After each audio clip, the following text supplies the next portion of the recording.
शाम को 4 बजे से लेकर 7 बजे के बीच में शंकर और पार्वती के भ्रमण का समय रहता है। मेरे देवाधिदेव महादेव और माता पार्वती के भ्रमण का समय, भगवान शंकर पार्वती घूमने को निकले। इसलिए हमारा सनातन धर्म कहता है शाम के समय पर माताओं को झाड़ू नहीं लगाना चाहिए, शाम के समय पर माताओं को चूड़ी बिछिया नहीं बदलना चाहिए, शाम के समय पर माताओं को मांग में सिंदूरा नहीं भरना चाहिए, शाम के समय पर माताओं को बाल नहीं बांधना चाहिए, शाम के समय पर माताओं को चौखट पर नहीं बैठना चाहिए। उसका कारण क्या है? क्योंकि पार्वती जी ने भगवान भोलेनाथ जी से कहा था कि तुम मुझे रोज शाम के समय प्रदोष काल में भ्रमण के लिए लेकर जाते हो, मेरे लिए आज्ञा क्या है? शंकर भगवान ने कहा सुनो पार्वती, मंदिर के अंदर नंदी रहता है, जाने वाला यात्री जब मंदिर में मेरा दर्शन करने आता है तो नंदी के कानों में कहकर जाता है कि शिव जी को मेरे यहाँ लेकर आना। मैं नंदी के अनुसार उनके घर जाता हूँ, मेरा काम है उनका कल्याण करना और तेरा काम है उनके घर की नारी को अखंड सौभाग्यवती का वर प्रदान करना, ये तेरा काम। तब पार्वती माता ने कहा अखंड सौभाग्यवती होने का वर मैं तो दे दूंगी, पर उस समय पर माताएं चूड़ी बदल रही होगी, हाथ से चूड़ी निकाल रही होगी तो मैं वर कैसे दे सकती हूँ? मांग भर रही होगी तो मैं वर कैसे दे सकती हूँ? उस समय पर चूड़ी बिछिया बदला जा रहा होगा तो मैं वर कैसे दे सकती हूँ? उस समय पर झाड़ू लग रही होगी तो मैं लक्ष्मी को वहां कैसे भेज सकती हूँ? आप बताओ। तो शंकर भगवान ने कहा प्रदोष का समय एक ऐसा समय होता है, शाम का समय ऐसा होता है जिस समय पर केवल शंकर और पार्वती की आराधना का समय होता है। हम तो कई लोगों से कहते हैं अगर आपके यहाँ संपदा नहीं आ रही है, बहुत मेहनत कर रहे हो, फल नहीं मिल रहा, कहीं नौकरी, कहीं सर्विस या कहीं व्यापार या व्यवसाय में कहीं तकलीफ आ रही है, हम सबसे कहते हैं शाम का समय पकड़ लो, शंकर जी के मंदिर में दिया लगाना प्रारंभ कर दो। शिव मंदिर में अगर दिया नहीं लगा रहे हो तो बेलपत्री के पेड़ के नीचे दिया लगा दो। बेलपत्री और शंकर जी के मंदिर में दिया नहीं लगा रहा तो शंकर जी के मंदिर के बाहर चौखट पर दिया लगा दो।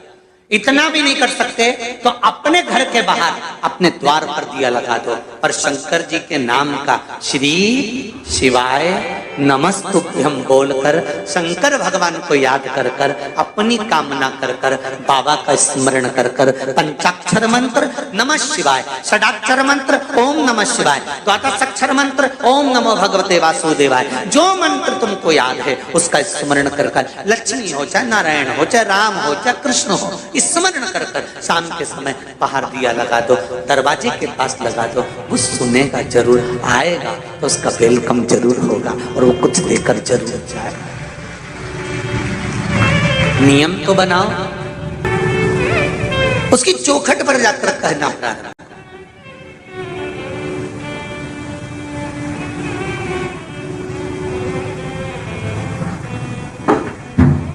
बृहस्पति महाराज ने कहा कि शाम का समय जो प्रदोष का समय होता है उस समय पर इंद्रदेव तुम शंकर जी की आराधना करो।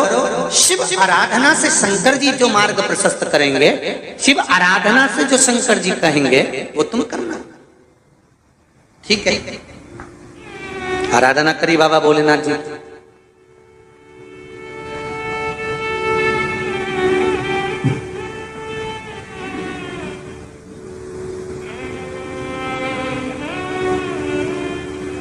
मालूम नहीं था इंद्रदेव को। बृहस्पति महाराज ने प्रदोष की महत्वता समझाई तो प्रदोष का समय जानकर शंकर जी पर 7 बेलपत्र प्रदोष के दिन इंद्र ने समर्पित कर दी बिना सोचे। कितनी बेलपत्र? 7। प्रदोष का व्रत करो चाहे ना करो, मंदिर में चढ़ी हुई बेलपत्र को उठा लो,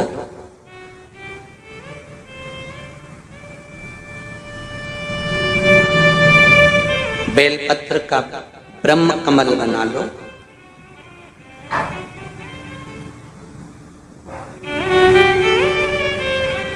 ब्रह्म कमल का मतलब होता है डंडी बीच में रहे, आसपास पत्तियां रहे। 7 पत्ती का ब्रह्म कमल बनाकर, जैसे ये पत्तियां हैं एक जैसी रखी हुई हैं तो इसको फैला लिया 7 पत्ती को, आपस में फैलाकर ब्रह्म कमल बना लें। प्रदोष का व्रत करें ना करें, जरूरी नहीं है कि वृक्ष से ही पत्ती लेकर आओगे तो ही शंकर जी को चढ़ाओगे।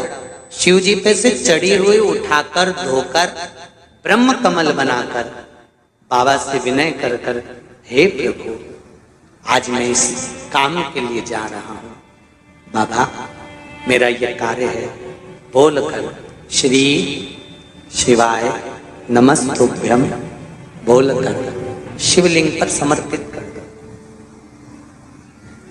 दिन भर के प्रदोष व्रत का फल बाबा एक बेलपत्री समर्पित करने पर ही प्रदान कर देता है। शिव है। प्रदोष व्रत कर रहे हो उससे बढ़कर कोई प्रसन्नता नहीं, पर नहीं कर रहे तो प्रदोष के दिन या 12 महीने शिवरात्रि आती है।